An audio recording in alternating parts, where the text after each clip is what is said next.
पतिव्रता नारी की अद्भुत कहानी, लग्न जीवन का वास्तविक अर्थ। भारत की स्त्रियां कैसी हुआ करती थी। सिर्फ मीठी मीठी बातें करना ही प्यार नहीं होता। और तब क्या हुआ जब पति ने लग्न के वर्षों बाद पत्नी से पूछा कि आप कौन हो।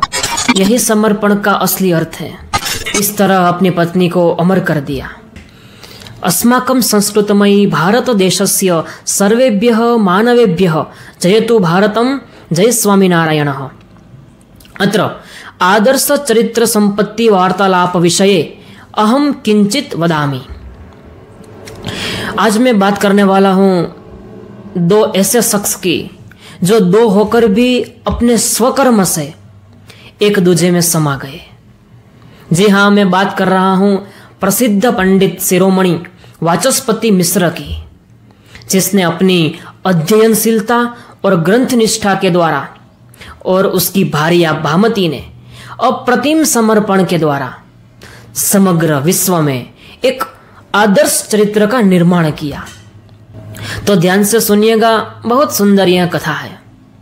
वाचस्पति मिश्र वेदांत दर्शन के धुरंधर विद्वान और एक तपस्वी ब्राह्मण थे। वेदव्यास जी ने वर्षों तक तपस्या करके जिस वेदांत दर्शन की रचना की, वाचस्पति मिश्र को वो ग्रंथ बहुत प्रिय था। बाल्यावस्था से ही मिश्रा जी ने वेदांत दर्शन शास्त्र का अभ्यास शुरू कर दिया था और मिश्र जी सदैव अपने इस प्रिय ग्रंथ के पठन पाठन और चिंतन में लगे रहते थे। काफी वर्षों तक यह अध्ययन चलता रहा और इसी दौरान मिश्र जी के माता पिता द्वारा उनका विवाह तय हुआ।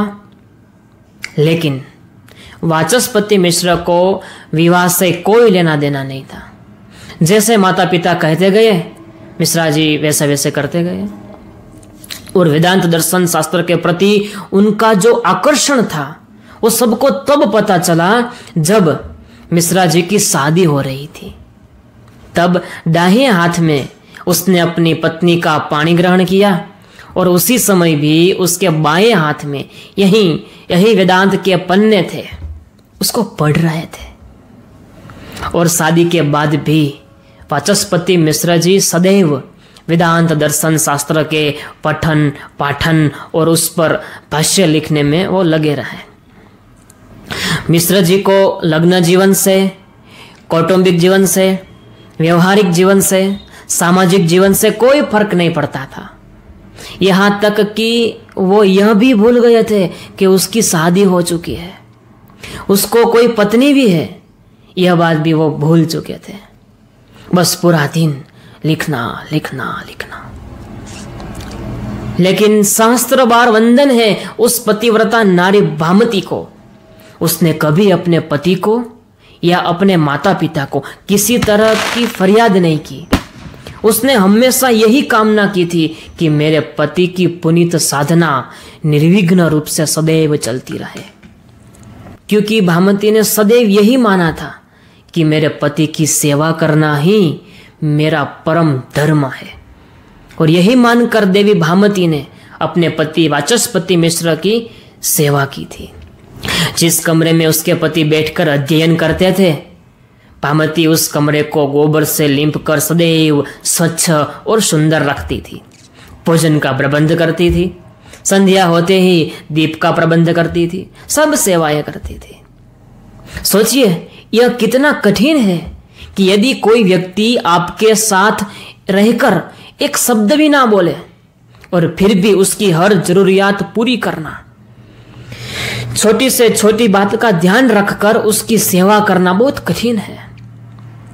लेकिन भामती कोई सामान्य स्त्री नहीं थी। पति के सुख के अलावा उसकी दूसरी कोई कामना नहीं थी, कोई उसकी इच्छा नहीं थी। बस उसके पति जगे, उसके पहले जगकर चक्की से धीरे धीरे आटा पीसती ताकि उसके पति जग ना जाए। और जब जगते थे तब स्नान आदि के लिए उष्ण पानी का इंतजाम करती थी। और स्नान के दौरान उसका कक्ष साफ करना, सब सजा देना, पूजा का सामान का प्रबंध करना, कलम और स्याही तैयार रखना, पन्ने और पुस्तकों को ठीक से रखना, यह सब काम भामती जी बड़े भक्तिभाव से करती थी। और जब मिश्रा जी अध्ययन के लिए बैठ जाते थे तो भामती देवी दोपहर के लिए भोजन का प्रबंध करने में लग जाती थी। और दोपहर होते ही भामती जी भोजन और पानी मिश्र जी के कमरे में रख देती थी। और दोपहर के बाद भामती को थोड़ा अवकाश मिलता था, तो उस अवकाश के समय में भी वो सन्नारी आसपास की लड़कियों को भरत कला, बुट्टे लगाना आदि कला वो सिखाती थी। और बदले में वो लड़कियां भामती जी को गेहूं, चावल आदि जीवन जरूरियात की जो भी चीजें थी वो देती थी। इस तरह से घर का निर्वाह होता था। और दूसरी तरफ वाचस्पति जी पूरा दिन लिखते रहते थे। कभी कभी तो एक ही पुस्तक के कई पन्ने बारी बारी उल्टा सुल्टा कर पढ़ते रहते थे।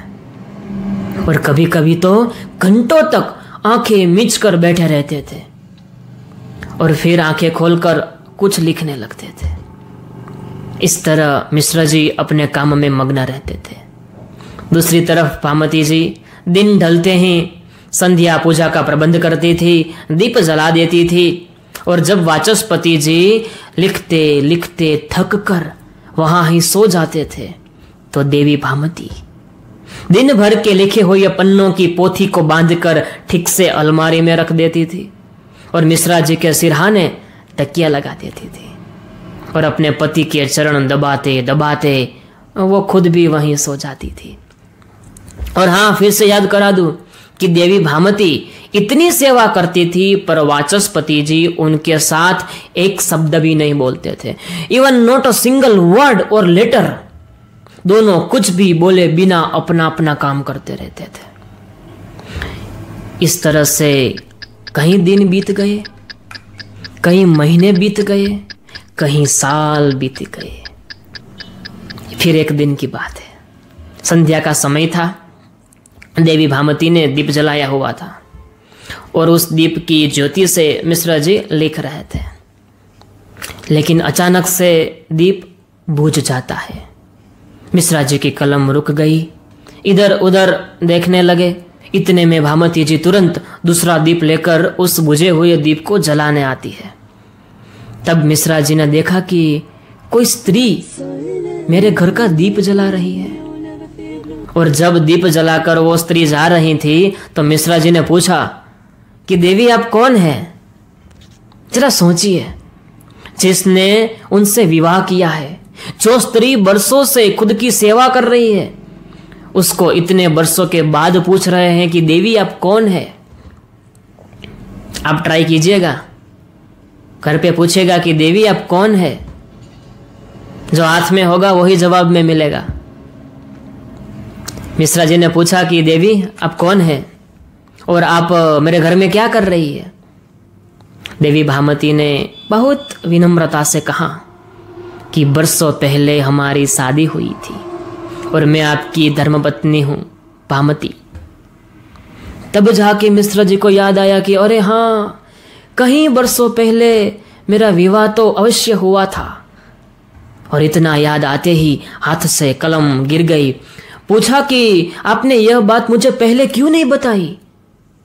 देवी भामती ने कहा कि हे पतिदेव, मेरे मन तो यही बड़ा सुख था कि आपका काम अविरत रूप से चलता रहे। आप अपने काम में लगे रहते थे और मैं आपकी सेवा में लगी रहती थी। मेरे मन तो आपकी सेवा ही संसार का सबसे बड़ा सुख है। ओहो हो, इतनी बातें सुनते ही मिश्रा जी की आंख भर गई। बहुत पश्चाताप हुआ कि इतने साल तक वो मेरी सेवा करती रही, मेरे घर को चलाती रही और मैंने कभी उस पर ध्यान नहीं दिया, मैंने कभी उसको प्रेम नहीं दिया। वाकई मुझसे बहुत बड़ी गलती हो गई है। और इतना बोलते ही वो पत्नी के पैरों में पड़ गए और कहा कि मुझे माफ कर दो, मुझसे गलती हो गई है। देवी भामती ने अपने पति को उठाते हुए विनम्रता से कहा कि अरे अरे आप ये क्या कर रहे हो? आपकी सेवा करना तो मेरा धर्म है। मैंने तो सिर्फ अपने धर्म का पालन किया है और कुछ नहीं किया। वाचस्पति मिश्र ने कहा, फिर भी अगर तुम इस कदर मेरी सेवा न करती तो मैं इस ग्रंथ को कभी लिख नहीं सकता था। तो इस ग्रंथ का सारा यश मैं तुम्हें दूंगा। और जब जब लोग इस ग्रंथ को पढ़े तब वो तुम्हारे अपूर्व बलिदान को अवश्य याद करे और तुम इस संस्कृत जगत में अमर रहो। इसलिए मैं इस ग्रंथ को आज से तुम्हारा नाम देता हूं। आज से वेद व्यास रचित ब्रह्मसूत्र पर शंकराचार्य के द्वारा लिखा गया यह शंकर भाष्य और उस पर लिखी हुई मेरी यह टीका आज से भामती के नाम से जानी जाती है। और बस तब से यह ग्रंथ भामती के नाम से जाना जाता है। और आज भी ब्रह्मसूत्र के भाष्य पर लिखी हुई यह भामती टीका उसको वाचस्पति मिश्रा का अपूर्व ग्रंथ समझा जाता है। और यह ग्रंथ अद्वैत ज्ञान से इतना भरा हुआ है कि पंडितों में भामती ग्रंथ का बहुत मान है, बहुत उनको मानते हैं। तो हम गर्व के साथ ये कह सकते हैं कि भामती जैसी त्याग मूर्ति और पति पारायण भारतीय नारियों ने जो आदर्श उपस्थित किए हैं वो संसार में अद्वितीय है। और साथ ही वाचस्पति मिश्र के जितनी एकाग्रता, अध्ययनशीलता और वर्षों तक एक जैसी रहने वाली ग्रंथ निष्ठा भी समाज में अद्वितीय है। तो इस अद्वितीय युगल के जीवन से हमें यह प्रेरणा प्राप्त होती है कि हमेशा अद्वितीय गुणों से ही अद्वितीय कार्य होते हैं। तो इस महान पति पत्नी वाचस्पति मिश्र और उनकी भार्या भामती जी को हम सत सत वंदन करते हैं। और इस युगल को हम भारतवासियों के सामने एक आदर्श के रूप में उनको प्रस्थापित करके यदि हम अपने जीवन को उनके जैसा बनाने का प्रयत्न करते हैं तभी इन दोनों की तपश्चर्या वो सार्थक है, ऐसा हम कह सकते हैं। जय स्वामीनारायण।